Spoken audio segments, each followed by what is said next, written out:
Hello everyone, it's me Jeppy from UniqueTutorials. Today in this video I'll show you how to save and view emails of Gmail without internet connection in any computer and smartphone. So without further more delay, let's begin. So firstly, just open any web browser on your respective computer or smartphone and just visit to the Gmail official website, and firstly log in with your Gmail account, and after that you will see here on the right side settings icon. Just click on it. Now below you will see here see all settings.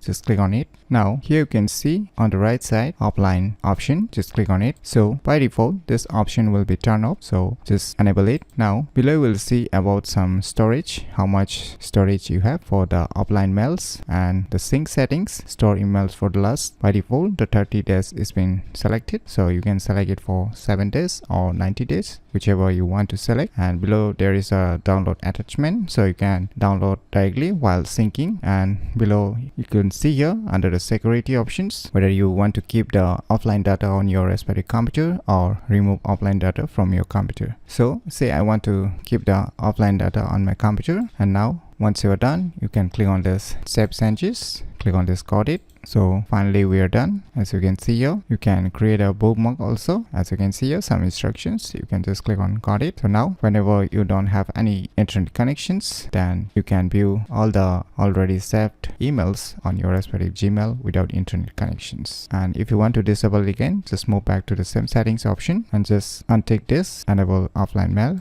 and click on the save changes, then it will be restored back. So by using these cool tricks you can easily save and view emails of Gmail without internet connections in any computer and smartphone very easily. So if you never known about these cool tricks, then you should definitely give it a try. So if you find this video tutorial useful, please click on the thumbs like button, and if you're new to our channel, click on the subscribe button. And lastly, thanks for watching.